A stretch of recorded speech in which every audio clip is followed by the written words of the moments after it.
Good morning. I'm Gianni the Greek coming to you live straight from Las Vegas. It's Wednesday, June the 18th or 19th, the 19th. And we got a lot of early action. As you can see, I'm still in that sleep shirt because there's just so much going on early. A lot of early MLB. And as I was firing for the groups, other stuff was coming in. So I had to delay putting out the video because I wanted to acquire as much information as possible, and also was busy getting down for these groups. The early stuff I moved on was the Pittsburgh Pirates money line for the game and the Detroit Tigers first five money line, first five plus a half a run. That's what I moved for the betting syndicates early. I also got a handful of tennis. I'm going to share that tennis with you guys because I love you. Here you go. You ready? Here's all the tennis, WTA Berlin. We bet Katerina Siniakova minus 105. Katerina Siniakova minus 105. ATP London. We beat Paul over Tablio. Paul over Tablio minus 250. Paul minus 250 over Tablio. WTA Birmingham. I bet Putsineva minus 125 over Kalinina. So that's Putsineva over Kalinina. And I got one more for you. ATP London, Raonic plus 140, Raonic plus one, all the way down to plus 130 against Fritz.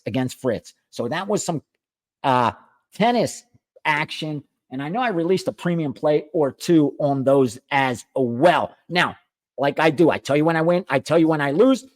And the gambling gods continue to make it difficult on Ace. They continue to test my patience. They continue to test my money management skills, and they're not going to beat me. They're just not going to win. They do this to me every single year. I mean, along the year, you're going to have some battles, but every year there seems to be like that one war that there's just so many casualties, and it just tests me left and right. It happened last year, probably around this same time, where I found myself down like 60, 70 units for the year. But when all the dust settled, we ended up way ahead, increasing starting capital by 80%. And that's just the moral of the story and the big takeaway, that if you truly have an edge, it's going to materialize. There's nothing they can do about it. It's just a matter of time. And right now, I'll tell you, over the last 7 days, I've lost 45 units.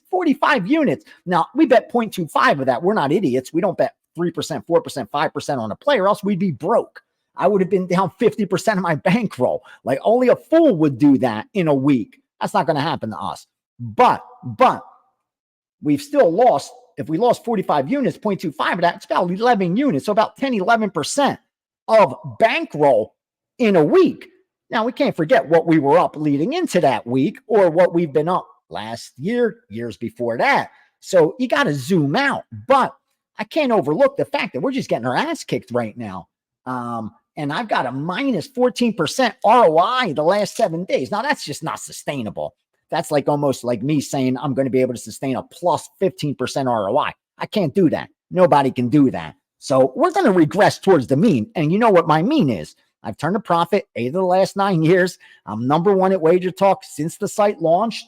So, you know, my mean is being plus EV. So we got nothing but good times to look forward to. I'm really excited about what's coming. It's the inevitable. They can't run from us forever, but I need my subscribers to manage the risk correctly. If you have a chance, listen to last night's Steam Room, because I had a private Steam Room with my subscribers, my long-term guys, where we had a deep heart-to-heart, and I asked Johnny to actually put that out.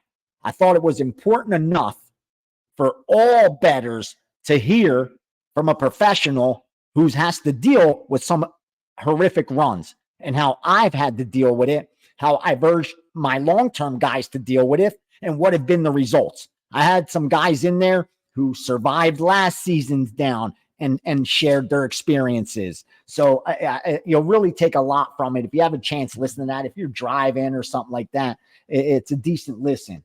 But we definitely have units to make up now. That's for sure. You go from number 1 to being number 20th.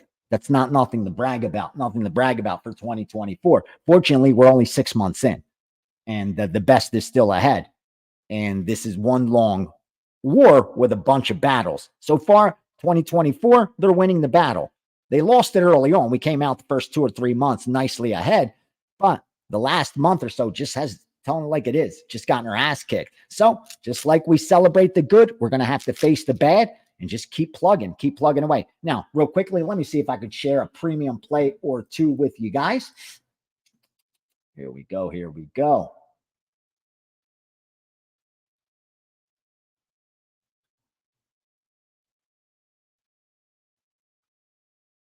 All right, let's go. KC Oakland. KC Oakland under 7.5, under 7.5, minus 120. Kansas City and Oakland. If you're going to go under 7, make sure you get even money at worst. If you get plus money, then it's still 3% play. Otherwise, I would lower that, my risk tolerance there just a little bit. Next, what else do I have? Do I have another play for you?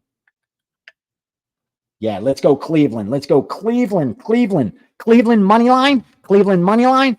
Cleveland first 5 money line. Cleveland minus a half first 5. So we're betting that 3 different ways. Cleveland on the money line. Cleveland first 5 money line.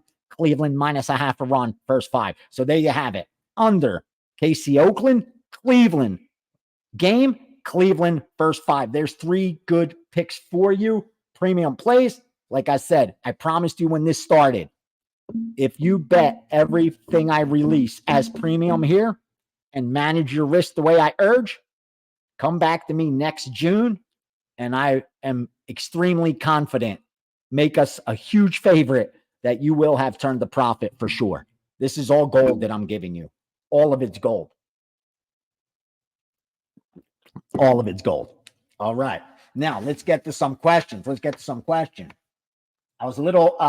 I got involved in the NHL game last night. I probably should have sat it out, but I did get involved.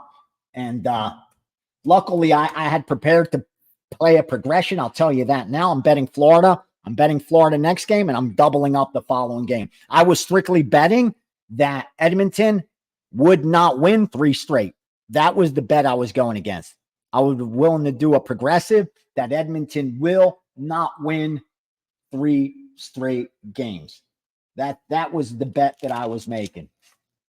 And I think we're pretty good there. I think we're good. I do not see Edmonton coming back and winning this series. In fact, in this final round, only that 38 times has a team gone up 3-1 like Florida has. Only once has that other team come back and won 3 straight. 37 of 38 times, it wasn't possible. I don't think Edmonton, that team, to be the second out of 39. So I was prepared to ride Florida. That was just the bet I was going to make yesterday. I said, I'm going to ride Florida in a progression. So that's exactly what we are going to do. Now let's get to this question. What's this betting perspective show you're talking about? Richie, it is on today. We are taping it today. It'll probably be on Fight Pass tomorrow. It's on UFC Fight Pass. I'm telling you now, on UFC Fight Pass, there are 2 shows, The Gambler's Perspective and UFC on the Line. Both of those shows, if you just bet what we gave out, you would have paid your subscription 100 times over. 100 times over. For The Gambler's Perspective, we're on our 80th plus episode. Both myself and Nick Karalis are up. We narrow it down to our top favorite, top dog, or top prop. If we don't have one, we say pass. Like the last 3 weeks, I've only given 1 bet each week and hit them. We narrow down to our top. We put our name behind that podcast. So it's very important to us to be profitable. In fact, we're now in our 3rd season, and I believe we're the only podcast on UFC Fight Pass remaining.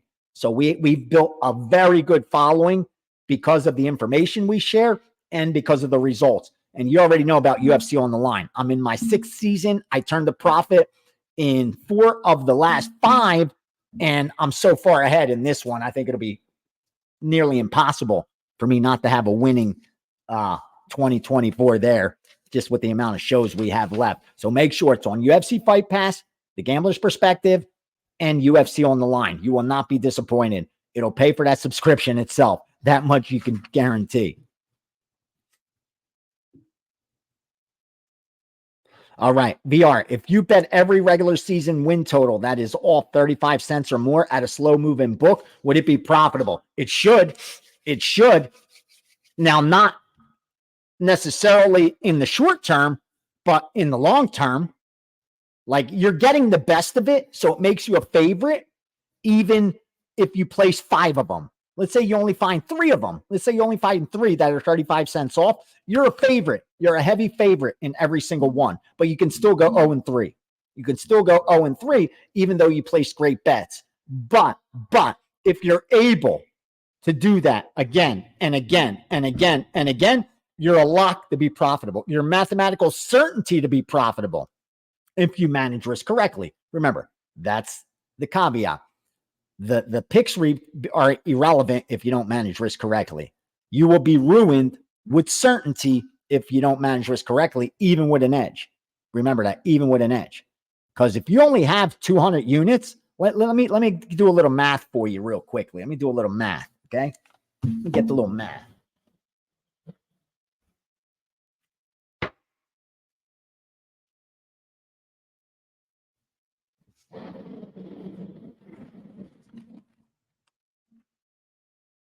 That's what I thought it was, but now I just wanted to be sure. Let's say you have 200. Let's say you have an edge. You know you have an edge. You've proven you have an edge over the sports books, okay? About 2, 3, 4% edge, let's even say. You're that good. You're better than the MIT card counting group. You're better than them. They only had a 2% edge, 1.5% edge, and they wrote books and made movies about them. But let's say you're so much better than them. If you only have 200 units, so let's say you're betting $25 a unit, okay? $25 a unit, all right? At 200 units, you need $5,000. You need $5,000 to be betting $25 a unit, okay? That's 200 of them, 200 units. You know what your risk of ruin is? 40%. 40%. That means that even with 200 units and a proven edge, you will double your bankroll 6 out of 10 times, and you will lose it 4 out of 10 times. That's math. That's not Ace's opinion. That's correct. Hear me again. If I'm betting $25 a unit and I'm spreading between $25 and $100, let's just say that's it. I'm betting $25, 50, 75, 100, the most I'm betting. You will double your bankroll 60% 6 out of 10 times. You will lose it 4 out of 10 times with 200 units and an edge. That's the fluctuation and the variance that comes with sports betting, especially in the short term. So keep that in mind of how little you should be betting based on your bankroll. Again, 200 units. So if you're betting $10, that means having what? $2,000 to be $10 to bet $10 a unit. You need $2,000 just to have a 60% risk of, ROR, excuse me, where you're going to double your bankroll 6 out of 10 times and lose it 4 out of 10 times. That's just the math, man. That's just the math. That's why I tell you, be very careful how you manage risk. The math is against you when you overbet. It's really against you. All right. Ace, this is from Ryan. Ace, I got a question regarding unit size when it comes to sports I do better at. Far and away, college football is my best sport. So how do you suggest changing unit size compared to bankroll? Have a separate bankroll?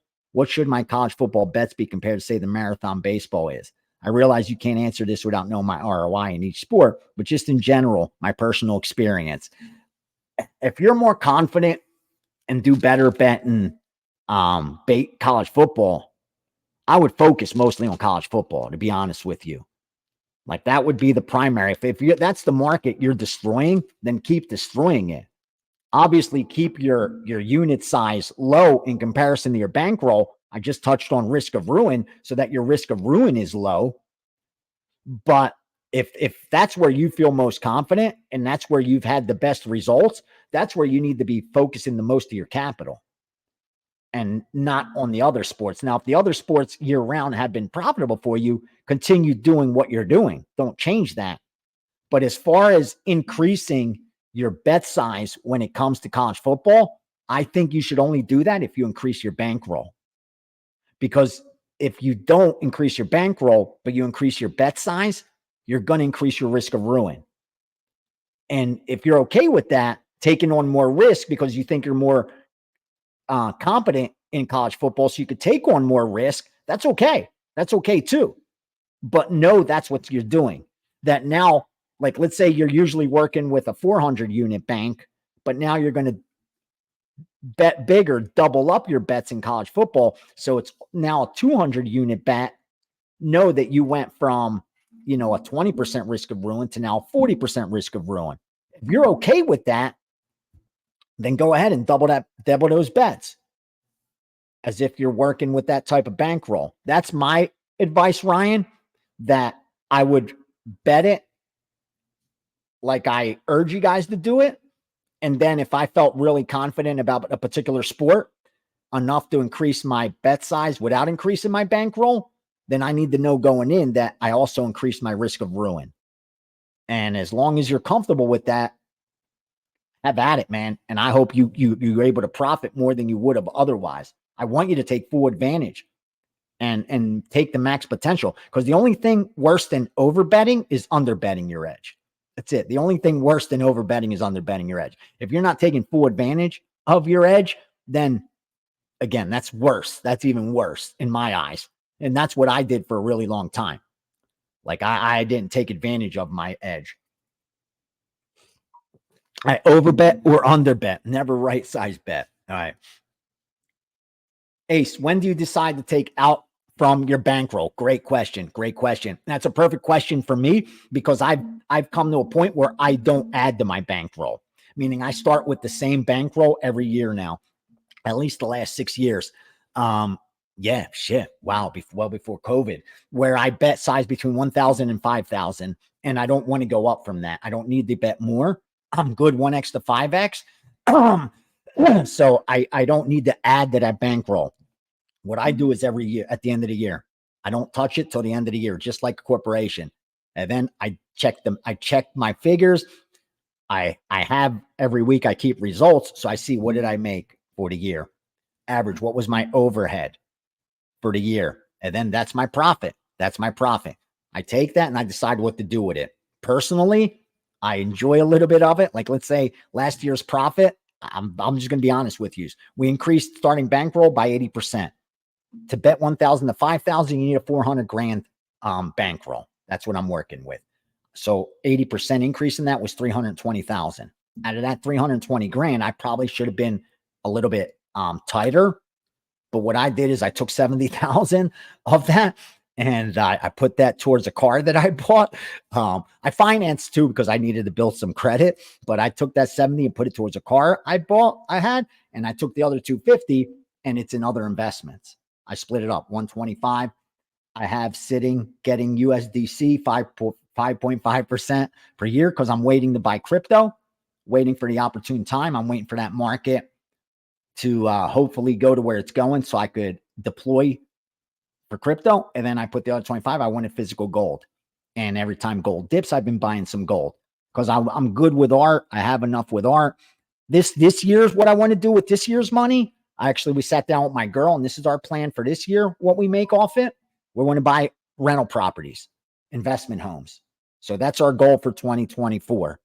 What we make this year off of my betting, so far it's down. So don't look like we're getting an investment property if the year ended today. Not in this year. But lucky for me, it ends December 31st. So come December 31st, let's say we only increase starting capital by 50% this year, not 80%. And that 400, I made 200K minus expenses, this or that. It's 180, 175. I would take that 175. I'd probably take 25 of it and we'd take a nice vacation. Maybe go to Greece, see my mom, fly first class, do stuff that I wouldn't do otherwise, and go to Santorini and live above our means with that 25, but then take that 150. And my goal would be to find 2 rental properties, and put 75 down on each, because we're not doing it here. We're looking in other states. All right. First, we're going to look in Oklahoma, where it's really expensive in Vegas, even for investment properties. But I saw that there's other in Texas. I saw some things in Oklahoma, in Nebraska. I saw in the Dakotas, in Idaho. Dude, those are that people overlook, the flyover states. There's a lot of good real estate in there that hasn't reached like numbers like Vegas has. So that's our goal. That's our next goal now, is to get some rental properties under our umbrella. We have some art. We have some physical gold. We got some crypto. We got some cash. We got some art.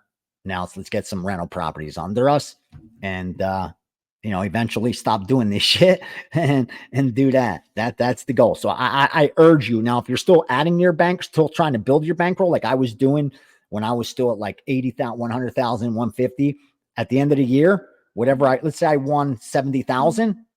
I would probably back then I would only take maybe 10 of it and enjoy it. And the other 60 I'd put in the bankroll. In fact, back then I was trying to do anything to add the bankroll. Anything I could find, I did. Anything I could find, I did to make extra money to add to that bankroll because I wanted to get to where I wanted to get to as fast as possible. And I wasn't going to increase my bet size because I knew I would be increasing risk of ruin. So I forced myself to increase that bankroll before I did anything else.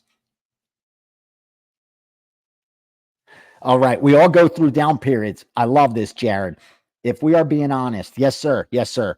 If you're ever going to be in the market, any kind of trading, you're going to have to be able to handle that. And you find out what you're built for when that happens. Again, not everyone's built to trade. And to bet sports, you got to be built to trade. Like you can't have even an investor's mentality. You have to have a day trader's mentality. I don't have a long-term mentality. Like my problem is patience. So I'm not good at long-term investments. Like I'm not good at saving for the long term. So I need other people to do that for me. And then for me to invest that money, I'm good at finding investments. I'm good at investing. I'm not good at saving to invest. So I need other people to do that. I'm not good at holding like that. I lost a lot of money in crypto because I'm not good at holding for the long term. I made money off it, but I lost money that I could have just made by holding, longer. But I don't have that investor long-term mentality. So I know that's my weakness. So I've surrounded myself with others that I trust to do those things for me. But to do this, what we do, you got to have that trader's mentality and you find out what you're built for when you lose. Because when you're winning, it's easy to do the right thing. It's easy to bet size correctly. It's easy to not do messed up shit. Emotionally, you're positive. But when things are bad and emotionally it's negative, then you get tested and find out if you're built for this. Personally, it says, in your opinion, how long can you withstand a down period? For me, as long as the market decides to treat me bad, I manage my risk correctly. So I'm going to be able to go in for eternity. Like, I got my bankroll and I have my backup bankroll. So like the money I made in 2016, 17, 18, 19, 20, 21, that's not gone. That doesn't just disappear. Just because I don't get to add it on my 2024 results when I'm bragging or marketing doesn't mean it disappeared. I still have that money. That money's still invested. That money's still working for me. So they'll never get that back unless I increase bet size so much that I'm now having to use that as bankroll. Otherwise, they're never going to get that back. That's why I'm trying to explain to most recreational bettors. If you have the patience, once you get to a certain point, you don't even need patience anymore because then it's over. Like once they'll never get that money back. As long as you don't increase your bet size, the game's done. You could kick your feet up. It's over now. That's why for me, any down period over the last whatever, I don't like it. I hate how it feels. It makes me sick to my stomach for subscribers more than for myself because I know how the story ends. I've read this book every single year over and over and over and over again. I know how the story ends for me. And even if it's a down year, it's like it's not a down decade. So it's like that's going to happen. That's going to happen. I know that going in. I'm prepared to have a losing 12 months.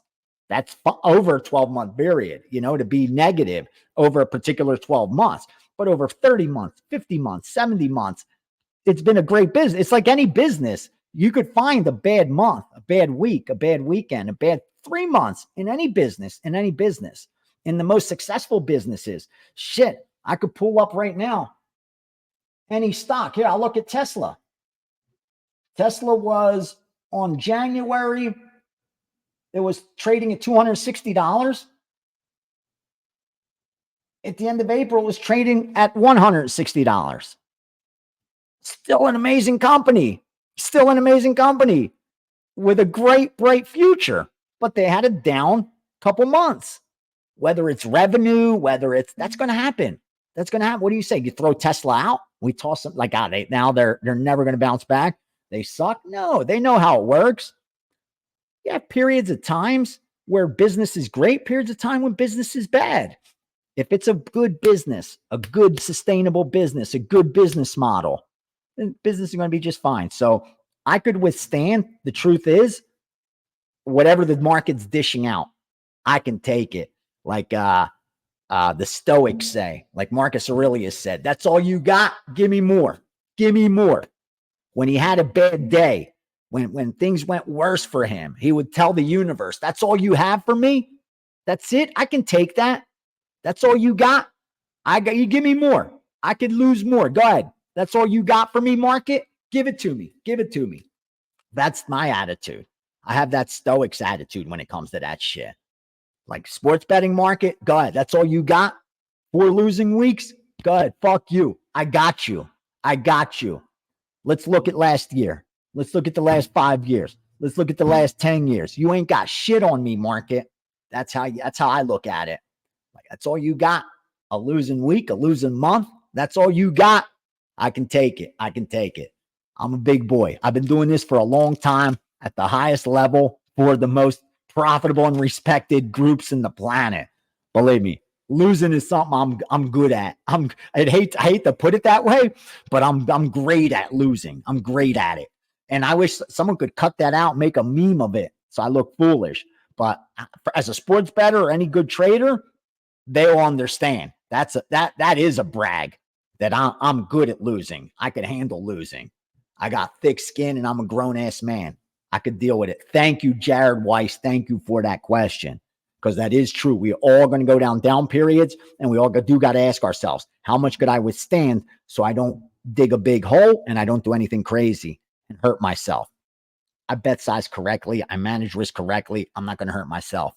So I'm just waiting for when it turns, because when it turns, it's going to turn.